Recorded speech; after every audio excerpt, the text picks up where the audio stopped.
Dua kekeliruan orang dalam perkara taubat. Yang pertama, kalau orang sudah bertobat, dia lupa dosa-dosanya dulu, merasa dirinya telah diampuni dosanya. Ini salah, keliru. Ya, dia berharap dan cemas, berharap agar diampuni dosanya, dan cemas jangan sampai tidak diampuni dosanya, jangan sampai taubatnya tidak diterima. Ini sebagian orang ada kadang-kadang dulunya ahli maksiat, ahli kesyirikan, ahli zina, ahli khamar, kemudian dia mengenal sunnah, mengenal Islam, tujuan hidupnya sekarang akhirat. Akhirnya dia ujub, ya, mulai tumbuh sedikit jenggotnya, celana di atas 2 mata kaki, sering ikut pengajian, akhirnya ujub, lupa dosa-dosanya dulu. Siapa yang bisa menjamin dosanya dulu diampuni oleh Allah atau tidak? Terus saja dia berharap dan cemas. Ini salah, kesalahan sebagian orang kadang-kadang dalam bertobat. Merasa kalau seandainya sudah bertobat pasti diampuni dosanya. Siapa yang bisa menjamin diampuni dosanya? Tidak ada. Kita cuma berusaha agar dan berharap agar Allah mengampuni dosa kita. Kesalahan yang kedua dalam perkara orang bertaubat adalah, yaitu bahwa Bapak Ibu saudara-saudari yang dimuliakan oleh Allah Subhanahu wa taala, bahwa orang kalau bertobat kadang-kadang dia merasa kalau sudah bertobat pasti dapat kehidupan yang langsung baik. Enggak juga. Betul, orang bertobat diampuni dosanya, orang beriman dan beramal saleh diberikan kehidupan yang baik. Tetapi di situ perlu proses. Enggak seperti membalik telapak tangan.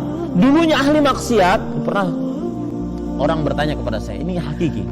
Habis pengajian ibu-ibu nanya, "Ustaz, saya dulunya itu orang yang minum khamar, kecanduan, di klub malam. Kemudian saya bertobat sekarang. Saya ikut pengajian, saya panitia pengajian, saya berjilbab lebar. Tetapi kenapa ya rezeki kami seret, Ustaz? Bukankah kami telah bertobat?" Ya, wahai saudaraku muslim, iya, Anda telah bertobat, akan tetapi seretnya rezeki mungkin ini ujian dari Allah agar kita benar-benar taubat. Enggak. Liyabluwakum ayyukum ahsanu amal. Ya, Allah Subhanahu wa taala berfirman, "Am hasibtum an tadkhulul jannata wa lamma ya'lamillahu alladhina jahadu minkum wa ya'lamas sabirin." Apakah kalian mengira bahwasanya kalian akan masuk surga, kemudian Allah tidak mengetahui bagaimana siapa yang sabar, siapa yang benar-benar beramal saleh? Di dalam surat Al-Ankabut Allah Subhanahu wa taala berfirman bahwa orang-orang yang mengucapkan Rabb kami adalah Allah dan beriman, jangan mengira bahwasanya dia dibiarkan mengucapkan seperti itu dan belum diuji oleh Allah Subhanahu wa taala. Tidak, ada ujian dari Allah Subhanahu wa taala. Ya, ada ujian. Ada orang pernah seorang begal datang kepada saya, pembunuh bayaran di rumah saya. Ya, beliau mengatakan, "Ustaz, saya dulunya begal, pembunuh bayaran.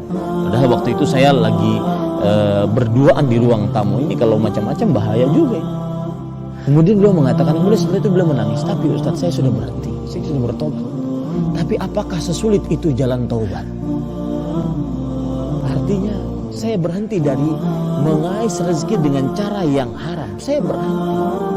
Akan tetapi ya, ternyata setelah saya mengais rezeki dengan cara yang halal, saya malah sekarang susah hidup.